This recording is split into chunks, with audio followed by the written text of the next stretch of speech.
Il est 18 h, bonsoir à tous, merci de nous rejoindre sur 8 Mont-Blanc pour Accès Direct. Nous sommes le vendredi 1er février 2019. De l'actu de l'aventure et des idées sorties au programme ce soir. Voici le sommaire. La qualité de l'air dans la vallée de l'Arve occupe souvent la une de l'actualité. Depuis quelques jours, c'est une bataille des chiffres qui a pris les devants. Nous essayerons d'y voir plus clair et surtout de voir plus loin avec Didier Chapuis, le directeur territorial d'Atmo Auvergne-Rhône-Alpes. Une aventure qui se prépare ensuite avec Laurie Ballester et Lilian Tissot. Les deux étudiants prendront le départ dans quelques jours du 4L Trophy, un rallye humanitaire qui traverse la France, l'Espagne et le Maroc. Et enfin, comme chaque vendredi, ne manquez pas l'agenda de Camille pour trouver votre programme du week-end. Mais avant, c'est un autre programme, celui du JT. Salut Seb. Salut Fanette. Et on commence avec une visite ministérielle du côté de la Savoie. Oui, une journée chargée pour Elisabeth Borne, ministre chargée des Transports, et aussi pour notre journaliste Emmanuel Jotte qui l'a un peu suivi toute la journée. Elle était donc en Savoie ce vendredi pour faire le point un petit peu sur le Lyon-Turin, pour réaffirmer l'engagement de l'État, alors qu'on sait que côté italien, il y a quelques doutes qui subsistent. Donc voilà, une journée complète avec la visite et puis une rencontre avec les élus. Et puis la Haute-Savoie, terre de biathlon. Oui, avec une bonne nouvelle, on le savait, le Grand Bornand, Annecy-le Grand Bornand va accueillir 3 étapes de Coupe du Monde en 2019, 2020 et 2021. Il y a une conférence de presse organisée en ce milieu de semaine pour présenter un petit peu les contours de l'événement. C'est une très bonne nouvelle pour le biathlon, pour le sport français et puis aussi pour le territoire de Savoie-Mont-Blanc. Bah que des bonnes nouvelles. Merci beaucoup, ça va tout à l'heure pour la revue de presse. J'accueille mon premier invité pour parler qualité de l'air, Didier Chapuis, le directeur territorial d'Atmo Auvergne-Rhône-Alpes. Bonsoir. Bonsoir. Merci d'être là. Alors, Atmo, faut-il le rappeler, l'Observatoire agréé de surveillance de la qualité de l'air pour la région. Une étude commandée par le collectif Colère Pure a montré il y a quelques jours la présence alarmante de dioxine et de furane à Passy, juste à proximité de l'incinérateur. Atmo a remis en cause la méthode de cette étude et donc les résultats, puisque vous aussi vous faites des études régulièrement. Selon vous, tout simplement, les taux de dioxyde et de furane ne sont pas inquiétants dans la plaine de Passy aujourd'hui? Alors il y a effectivement de la dioxine qui est présente sur le territoire de la vallée de l'Arve comme partout ailleurs en Auvergne-Rhône-Alpes. Alors on peut le regretter, mais si on fait des analyses de dioxine, on va en retrouver. Mais par contre aujourd'hui, on ne peut pas dire que ça soit inquiétant puisque les niveaux que l'on enregistre dans la vallée de l'Arve sont les mêmes partout ailleurs dans la région et partout ailleurs probablement en France, même si nous, notre périmètre, c'est la région Auvergne-Rhône-Alpes. Donc on ne peut pas à chaque fois faire n'importe comment et dire au final n'importe quoi et alarmer les gens. Bien sûr que si on trouve la dioxine, il faut veiller et essayer de la réduire encore, mais aujourd'hui, les niveaux ne sont pas effectivement inquiétants au regard des connaissances que l'on a et sur l'air ambiant. Aujourd'hui, il n'y a pas de réglementation dans l'air ambiant sur les dioxines. Donc les dioxines, ce sont des composés qu'on va retrouver essentiellement dans les sols, dans les sédiments et dans les aliments. Donc des analyses et des protocoles sont appropriés pour faire des analyses sur ces compartiments-là. Sur l'air, aujourd'hui, il n'y a pas de valeur réglementaire. Donc on a fait tout un tas de mesures et on a essayé d'instaurer une valeur de référence et ça nous permet de voir si cette valeur est respectée ou pas. C'est le cas dans la vallée de l'Arve. Alors là, on voit des images de l'incinérateur parce que c'est lui qui était un peu montré du doigt. On verra un reportage tout à l'heure dans le JT. J'ai pu rencontrer l'exploitant qui nous remontre. Il est très surveillé, cet incinérateur, une 50aine de mesures sur l'année. Ces mesures-là, elles sont assurées depuis des années. Qu'est-ce qui explique en fait les différences de résultats pour qu'on comprenne bien entre différents laboratoires, différentes études? Alors en fait, je ne pense pas qu'il y ait de différence de résultats. C'est juste que dans un cas, on va faire des analyses et montrer qu'il y a des dioxines. Dans l'autre cas, c'est dès lors qu'il y a la présence de dioxines, dire que c'est alarmant. On ne peut pas dire que c'est alarmant parce qu'on a trouvé des dioxines quelque part. On a fait des analyses donc, qui montrent que les quantités sont comparables à celles que l'on enregistre partout ailleurs sur la région Auvergne-Rhône-Alpes, mais je ne pense pas que sur les analyses, on puisse dire que ça soit très différent. Après, par contre, sur les méthodes qui sont employées, effectivement, quand on fait des mesures de pollution, que ce soit dans l'air et dans les sols, il y a des protocoles qui sont à respecter pour que tout simplement on puisse comparer ces valeurs à des valeurs réglementaires de référence et les comparer aussi à d'autres valeurs qui sont faites ailleurs sur la région Auvergne-Rhône-Alpes ou en France et ailleurs en Europe. Et là, pour le coup, c'est vrai que le protocole était plutôt, on va dire, mal utilisé ou en tout cas pas respecté. Et c'est difficile ensuite de pouvoir comparer ces valeurs. Après, on n'a pas de doute sur le fait que les analyses, par contre, ont été faites correctement. C'est un laboratoire avec lequel nous, on a aussi quelques habitudes de travail. Le laboratoire qui a fait les analyses. Micropolluant, tout à fait. Donc un laboratoire agréé pour ça. Après, on ne peut pas se permettre de balayer un rebord de fenêtre pour faire des analyses de poussière. Il y a effectivement un protocole si on veut que ça soit comparable. Et ce que je dis assez régulièrement, c'est quand on veut connaître la composition d'un gâteau, eh bien, on ne peut pas seulement analyser le nappage pour savoir quelle est la composition de ce gâteau. Il y a besoin d'avoir un petit protocole pour bien connaître quelle est la composition du gâteau en question. Il y a beaucoup d'inquiétudes dans la vallée de l'Arve. Alors, il y a effectivement ce type d'études. Et puis, globalement, on le sait, il y a des mobilisations très fréquentes, etc. Est-ce qu'il y a un problème de confiance? S'il y a des études qui sont commandées par le collectif, c'est que peut-être il y a un problème de confiance dans les autorités compétentes. Alors, je pense que les collectifs, un certain nombre de riverains de la vallée de l'Arve ont envie qu'il y ait des actions qui soient menées et qu'elles soient menées encore avec plus d'intensité. Ce que l'on peut comprendre sur un territoire comme la vallée de l'Arve, qui est un territoire où l'environnement fait partie des atouts et des attraits de ce territoire. Donc il y a besoin de le préserver, il y a besoin de mener des actions pour améliorer encore la situation de la qualité de l'air. Donc je pense que ça tient plus à ça, c'est-à-dire le fait d'essayer de donner un petit peu des pics ou de challenger un petit peu les parties prenantes pour qu'il y ait des actions qui soient mises en place de manière encore plus importante que ce qui est le cas aujourd'hui, même si je me dois de rappeler quand même que sur la vallée de l'Arve, on est sur un territoire où je ne crois pas en France il y ait eu autant d'actions mises en place avec des effets, puisque pour la deuxième année consécutive, en 2017 et 2018, on n'a pas dépassé les valeurs réglementaires. Ça n'était pas arrivé depuis qu'on fait la surveillance dans la vallée de l'Arve. On a toujours eu des dépassements de valeurs réglementaires. Là, sur ces 2 dernières années, on a un respect des valeurs réglementaires. Certes, les conditions météorologiques ont été très favorables à une bonne qualité de l'air, mais pour autant, ce n'est pas encore gagné. On ne peut pas dire que tout est gagné dans la vallée de l'Arve. Les actions doivent être poursuivies, doivent probablement même être intensifiées, et c'est l'objectif du PPA numéro 2. Mais aujourd'hui, en tout cas, sur les aspects réglementaires, on a une qualité de l'air qui respecte ces valeurs. Par contre, sur l'ensemble de la vallée de l'Arve, comme d'ailleurs sur l'ensemble du département, il faut encore aller plus loin parce qu'il y a d'autres aspects, d'autres valeurs, comme les valeurs sanitaires que préconise l'Organisation mondiale de la santé, qui ne sont pas encore respectées. Donc les actions sont les bienvenues pour encore améliorer la situation. Vous parlez de santé, je vous propose d'écouter Mallory Guyon, qui est médecin généraliste et qui est membre du collectif qui parle santé justement. Alarmé, ouais. En tant que médecin, ouais, alarmé, puisque ça se rajoute à d'autres résultats qui sont apparus il y a 1 an exactement. Donc c'est la 4e analyse. Et tout de suite, moi, ce qui me vient à l'esprit en tant que médecin, c'est l'effet cocktail. Voilà, on ne va pas se mirer que sur effectivement un polluant, puisque après derrière, on pourra toujours polémiquer sur le taux, etc., comment ça a été mesuré, etc. Moi, je dirais que je m'en fiche un peu, parce que quand on trouve d'autres perturbateurs endocriniens, des phtalates, des métaux lourds, pour moi, c'est l'effet cocktail qui prime. Est-ce que cet effet cocktail, il est mesuré dans les études, puisqu'effectivement, quand on parle de polluants, on a parlé des dioxines et des furanes, mais il y a les fameuses particules fines, le dioxyde d'azote, si je ne me trompe pas, enfin bref, beaucoup de choses. Est-ce que cet effet cocktail, il est mesuré ? Alors ça, c'est un épidémiologue qui pourrait vous répondre là-dessus. Nous, on mesure les différents composés qui sont des indicateurs de pollution. C'est-à-dire que dans l'atmosphère, il y a des centaines et des centaines de composés qui sont présents. Par contre, il y a seulement quelques-uns qui sont des indicateurs de pollution qui sont mesurés. Et en fait, c'est sur la base de ces indicateurs qu'il y a ensuite des valeurs réglementaires et sanitaires qui sont mises en place. Et les concentrations qui sont mesurées sont confrontées à ces valeurs sanitaires. Mais en fait, ça représente tout un panel d'autres polluants. Quand on fait des mesures, par exemple, d'ozone, ça trace la pollution que l'on appelle appelle photochimiques, pour lesquels il y a tout un tas de composés qui vont évoluer de la même manière, augmenter, diminuer comme l'ozone. C'est la même chose pour les oxydes d'azote, pour d'autres composés comme les métaux lourds, les hydrocarbures aromatiques polycycliques. Donc il y a une bonne quantité de polluants qui sont mesurés, mais il y en a tout un tas d'autres qui vont évoluer de la même manière dans l'atmosphère. Donc on ne va pas tous les mesurer, et cet effet cocktail, en fait, il est évalué avec les valeurs sanitaires auxquelles on se confronte.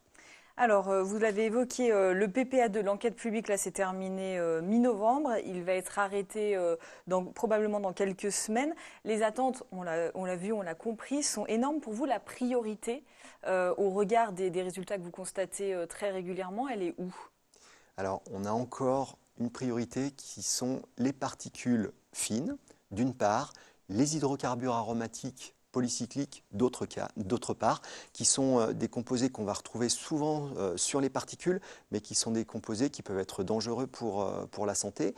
C'est un des derniers territoires de la région Auvergne-Rhône-Alpes où on a des concentrations de HAP qui sont non négligeables et qui régulièrement dépassent les valeurs réglementaires. Donc il y a des actions qui sont entreprises pour réduire les concentrations de ce composé-là. Sur le secteur Salange-Passy, essentiellement, on retrouve les concentrations les plus importantes de ces hydrocarbures aromatiques polycycliques.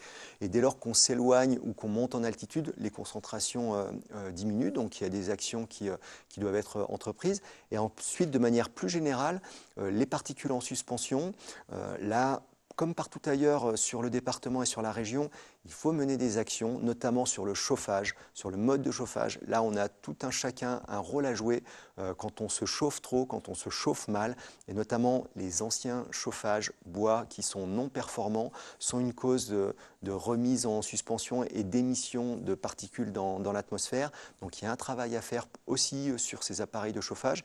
Et ça, vous savez, il y a eu déjà l'occasion du premier PPA un fond bois, voilà, un fond air bois qui a été mis en place. Il sera intensifié dans le cadre du deuxième PPA, avec pas seulement le renouvellement des anciens appareils de chauffage, mais également prendre en compte quelles peuvent être les nouvelles sources de combustible pour changer ces anciens appareils vers du chauffage plus performant et des chauffages vertueux et des chauffages qui seront moins polluants et dans le cadre du développement durable, donc que ça soit des chauffe-eau électriques, enfin bon, qui permettent d'avoir une diminution des quantités de poussière qui sont émises dans cette vallée. C'est vraiment les deux polluants principaux. Ensuite, on va retrouver les oxydes d'azote. Et les leviers sur les HAP?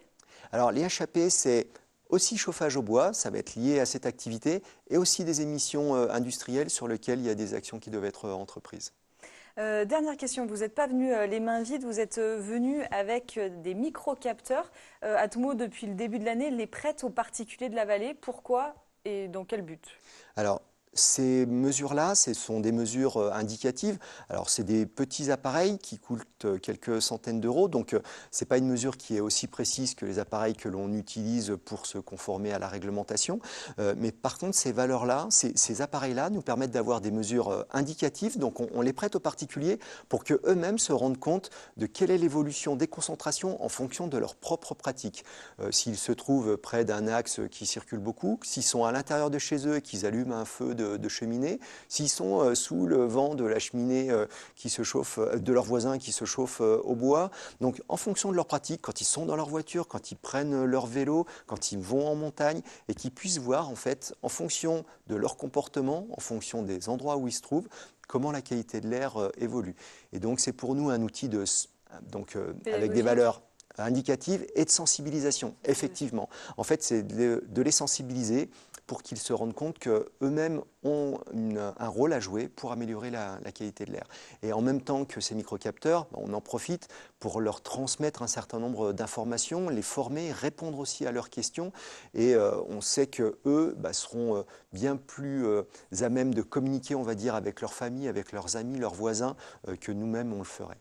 Comment on fait si on veut en emprunter un ? Alors, il y a un site internet qui s'appelle captotech.fr sur lequel tout un chacun peut s'inscrire.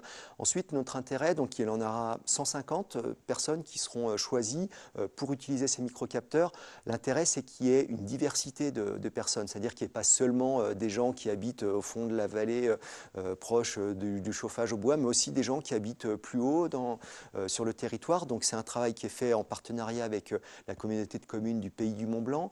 Donc, l'expérimentation, elle est sur ce territoire-là. Donc, des gens de n'importe quelle commune de ce territoire sont les bienvenus pour candidater et répondre à un petit questionnaire qui nous permettra ensuite, enfin, quand je dis nous, c'est une sociologue en l'occurrence, qui permet de faire un échantillonnage des populations qui soit le plus représentatif de la vallée pour être sensibilisé d'une part, mais aussi utiliser ces microcapteurs. Eh ben, l'appel est lancé. Merci beaucoup Didier Chappuis d'être venu sur le plateau. Merci. Je vous laisse rejoindre la régie. Je rappelle qu'un reportage dans le JT tout à l'heure reviendra sur le sujet des dioxines dont on a parlé. Seb, il paraît qu'il faut qu'on fasse vite pour la revue de presse. Donc on va parler d'un petit jeu pour commencer. Oui, avec un laboratoire, le laboratoire d'écologie alpine de Savoie, qui vient de lancer un jeu de société pour mieux comprendre l'impact de l'homme sur l'équilibre des animaux de montagne. Ce jeu, il s'appelle Défi Chamois. Le principe, il est simple. Chaque joueur est un chamois. Il doit passer l'hiver sans se faire attaquer par les prédateurs et en se nourrissant. C'est important de signaler, ce jeu cherche un éditeur. Donc voilà, appel à la candidature. Et puis un village fantôme un peu particulier. Oui, à côté à 50 km de Lyon, Transpolis. C'est ici que sont testées des solutions de mobilité de demain. Ce sont en tout 80 hectares de terrain qui sont consacrés à des innovations, notamment sous l'angle de la sécurité. On y trouve des constructeurs de voitures autonomes ou encore des entreprises de voirie. On peut trouver des petites portions d'autoroute longues d'1 kilomètre ou encore un petit réseau de routes sinueuses. Des opérateurs téléphoniques ont même installé une antenne géante pour tester des applications 5G.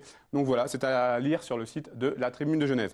Et toi, tu as choisi de nous parler de l'impact des gilets jaunes sur le commerce et les commerçants. Voilà, c'est Éco-Savon Blanc qui revient sur les conséquences économiques du mouvement des gilets jaunes. À peu près 30% des petites et moyennes entreprises de la région déclarent avoir connu une baisse de chiffre d'affaires depuis mi-novembre. D'autres affirment avoir moins embauché sur la période des fêtes de fin d'année qui est plutôt normalement une période forte. Et puis, ils reviennent aussi sur l'aide débloquée par la région. 8 millions d'euros pour aider les commerçants, dont 2 millions pour réparer les commerces qui ont pu être abîmés lors des manifestations. Voilà. Non, il y en a encore une toute petite. Il y en a une autre, je n'ai pas noté la deuxième. C'est Juliette en pleine tempête. Donc on verra tout à l'heure ce reportage dans le JT. Et donc voilà, on l'a posté sur notre compte Instagram. Donc c'est une revue de presse maison. Voilà, inauguration d'une remontée à la Rosière un peu perturbée par les conditions météo. Voilà, elle a frotté les éléments pour nous. Donc on la remercie. Merci beaucoup. Merci Seb, à tout à l'heure. On va parler aventure maintenant avec deux jeunes étudiants sur le départ. Bonsoir. Bonsoir. Bonsoir. Laurie Ballester et Lilian Tissot, vous allez prendre le départ le 21 février prochain du 4L Trophy. C'est un raid humanitaire qui relie Biarritz à Marrakech. 6000 km parcourus par 1300 équipages, 1300 4L, pilotés par tes étudiants, dont la vôtre du coup. Qu'est-ce qui vous a motivé pour vous lancer dans cette aventure-là ? Nous, déjà, c'est mon grand frère qui avait déjà fait le 4L Trophy en 2015, lui. Et il nous a donné une grande envie de le faire aussi, parce qu'il ne nous a pas tout raconté ce qui se passait dans cette aventure. Et du coup, on a dit pourquoi pas nous, quoi. Elle a été facile à trouver, cette 4L ? Il l'avait déjà. Il l'avait déjà, donc bon. Ça, c'était déjà fait. On n'avait plus qu'à trouver les sponsors, parce que c'est quand même un gros budget. 7 000 € à peu près ? Ouais, un peu plus même, parce que c'était comme si on a dû refaire l'achat d'une 4L. On a dû tout refaire avec les suspensions, les réparations, voilà, notre bolide rose. et voilà, mais on est vraiment heureux et impatients de la faire, surtout. On parle de raid humanitaire pour le 4L Trophy. Pourquoi humanitaire ? Parce que le but, c'est d'amener des équipements aux enfants pour les écoles. Pour l'association, c'est les enfants du désert. Et donc voilà, c'est le premier but déjà de cette aventure. Et après, le but de l'aventure, le côté étudiant, entraide. Oui, parce que du coup, plus de 2000 étudiants, je pense, qui viennent un peu partout de la France. Donc, il doit y avoir une certaine ambiance, je suppose. Et pas que, aussi, du monde entier. Il y a 7 nationalités représentées. Il y a 7 nationalités qui représentaient l'année dernière. Donc, ça avait des étudiants venant de tous les milieux, de tous les côtés de la France. Ça va vraiment. Alors, tous les deux, vous êtes cousins, originaires de Berge-du-Six. Ça a été évident, ce binôme-là ? Oui. Plutôt, direct. On s'est dit, nous deux, c'est bon. Vous êtes complémentaires, qui va faire quoi ? Moi, sur le papier, je suis pilote, plutôt copilote. Moi, je copilote. Et puis, parce qu'en fait, le 4L Trophy, c'est pas une course de vitesse, mais c'est une course d'orientation. Donc, on n'aura qu'un roadbook et une boussole pour se déplacer dans le désert. Donc voilà, et puis aller d'un point A à un point B juste avec une boussole. Donc, on va devoir se diriger avec tout ça. Qu'est-ce qu'il a fallu préparer pour être prêt là, le 21 février prochain? Préparer surtout donc, la voiture, Déjà. faire toutes les réparations pour qu'elle soit prête, parce que c'est quand même 6000 km. Donc c'est pas rien, surtout avec une Renault 4L, donc plutôt une vieille voiture. Et puis surtout avoir le budget pour. Et ça a été quand même un projet d'une année. Donc voilà. Oui, parce qu'il a fallu trouver pas mal de sponsors, surtout des sponsors locaux. Comment ça se passe, cette quête aux sponsors? On a sillonné un peu la région et puis même le pays voisin, la Suisse, pour trouver les sponsors. Et là, ça y est, c'est bouclé? Oui. On est tout bon. On est tout bon. Donc là, on est à 20 jours du coup du départ. Qu'est-ce qu'il vous reste à faire? Se préparer un peu physiquement et mentalement. Et nos affaires et on prendra la route. Ouais. Il y a de l'appréhension un petit peu? Un petit peu quand même, ouais. C'est quand même pas mal de kilomètres. Puis dans le désert, avec les on dunes. sera tout seul. Ouais. C'est une première dans le désert pour vous deux? Oui. Au Maroc aussi. Le continent africain, ouais. C'est la première. Bon alors, qu'est-ce qu'on peut vous souhaiter? De finir, d'aller au bout, Déjà. de la ramener la 4L et puis voilà, puis de vivre des choses fantastiques, des rencontres, et puis ramener aussi les affaires scolaires et puis aux enfants. Et puis voilà, que du bon. Que du bon, voilà. Merci beaucoup d'être venu sur notre plateau. Merci et puis beaucoup. bon courage Merci beaucoup. Bon courage. Comme chaque vendredi, je reçois maintenant Camille pour toutes ces belles idées de sortie. Salut Camille. Salut Fanette, je me suis battue avec mon micro, je me suis pris un coup de pression, ça fait 30 secondes que je suis prête. Et finalement tout va bien. Tout va bien. Et on va commencer avec quelle surprise, des chiens de traîneau. Oui, j'ai décidé que tout l'hiver, je parlerai chaque des vendredi tu trouveras des événements avec des chiens. Voilà, donc c'est la Contamusher Race, ça se passe effectivement au Contamine Montjoie, c'est la 3e édition de cette course. Ça se passe donc au parc nordique des Contamines pour le championnat de France de pulka et de traîneau à chiens. Ça se passe donc samedi 2 et dimanche 3 février, donc ce week-end, samedi de 11h30 à 16h, c'est la première journée de compétition, et dimanche de 9h à 13h, puis remise des prix l'après-midi. Donc il y a plein de choses à voir effectivement au niveau des compétitions là-bas, mais aussi il y a des animations tout le week-end, des instants câlins avec les chiens. Donc voilà, il faut absolument y aller. Et puis vous pouvez retrouver effectivement plus d'infos sur le site lescontamines.com. Mais voilà, plein de jolies choses à faire en espérant qu'il fasse pas trop mauvais, qu'il y ait de la neige, mais un petit peu de soleil, ce serait pas mal aussi. Et puis tu vas être content parce que normalement on va récupérer des images qu'on diffusera lundi. Parfait. Donc on en reparlera lundi. On continue avec un bûchathlon. Oui, alors je fais suite au Facebook Live qu'avait fait Juliette, notre journaliste, la semaine dernière au Fort de la Batterie. Ils sont en campagne de financement. Il y a 18 jours encore pour participer à cette campagne. Ça se passe donc samedi 2 et dimanche 3 février. Donc c'est un parcours dans la cour du fort. Il y a une cible de biathlon. Et si on rate la cible, le but c'est de ramener autant de bûches dans le fort que de cibles manquées. Donc j'imagine qu'avec le bois, ça sert à chauffer le fort. En tout cas, il y a pas mal de petites choses à faire. C'est une jolie idée, on va dire, pour découvrir le fort et les travaux entrepris, puisque vous pouvez les aider sur cette campagne de financement. C'est important, ils vont essayer de restaurer pas mal de petites choses. Et puis, il y aura également crêpes, boissons chaudes, etc. et des cadeaux pour le vainqueur. Donc vous pouvez retrouver plus d'infos sur leur page Facebook et sur le site fortbatteriemoirteau.com. On prend la direction des Menuires maintenant. Oui, pour un événement multi-activités pour les amateurs de neige et sports de glisse, c'est la première édition cette année. Tous les événements sont gratuits et ouverts à tous. On aura entre autres une snake run. Alors j'ai demandé à Emmanuel Ejaud ce que c'était. Donc c'est en gros une piste avec des virages et des bosses. C'est assez sympa. Il y aura des masterclass donc avec Antoine Pin qui est directeur de Pau, donc Protect Our Winters, pour échanger sur la mobilisation des sports outdoor dans la lutte contre le changement climatique. Il y aura également une masterclass avec Fabien Meyerhofer qui est athlète et créateur des films notamment de Bon Appétit comment il a construit sa carrière de cinéaste de ski, etc. Des initiations au ski de rando, des projections ciné, des tests des derniers équipements de Salomon, puisque c'est eux qui organisent l'événement. Il y aura également des soirées et des jeux concours pour compléter le week-end, et ça se passe au Menuire, au télésiège de Becca et Front de Neige, et vous retrouvez plus d'infos sur le site Salomon. Et c'est une première édition, mais je crois que tu l'as dit. Oui, tout à fait. On va rester en station, on change de massif côté les carreaux. Oui, après les Corporate Games, place au WePlay. Donc c'est une première édition de jeu inter-entreprise au niveau local. Solidarité, dépassement de soi et fun sont au rendez-vous. 10 sports en compétition, donc j'ai noté border et ski cross, golf sur neige, fat bike, snowboard et ski alpin, airboard, ça c'est une descente en luge, parcours d'obstacles, ski de randonnée, biathlon, short track, ça cette fois-ci c'est une course en patin à glace, et trail. C'est 70 € hors taxe par participant. Ça se passe évidemment en équipe. Vous avez encore la possibilité de vous inscrire, ou vous pouvez aussi aller encourager les entreprises qui s'affrontent. Ça se passe donc demain, samedi 2 février, au Carreau. Moi, je trouve que c'est une belle initiative pour encourager la cohésion d'équipe. Et puis, pourquoi pas faire une équipe Huit Mont-Blanc l'année prochaine. Écoute, on y pense.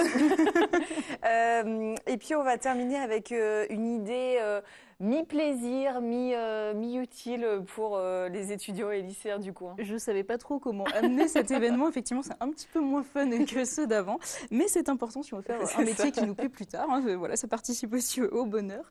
Donc ça se passe demain de 9h à 17h au Parc des Expositions Hall B et C à Chambéry. C'est la 5e édition. Il y aura énormément d'exposants, des filières de formation et des secteurs professionnels variés. Je trouve que c'est toujours intéressant d'y aller. Ça évite de passer des heures sur Internet à essayer de chercher quel métier on veut faire plus tard. Ça permet vraiment d'échanger avec des spécialistes, etc. et de trouver la formation qui nous conviendra. Et puis, il y a également des animations et des conférences de 45 minutes. Parmi elles, j'ai noté donc l'apprentissage est réservé aux mauvais élèves. Vous trouvez cela absurde, nous aussi. Ou encore mode d'emploi de l'université, fonctionnement, accompagnement à l'international également.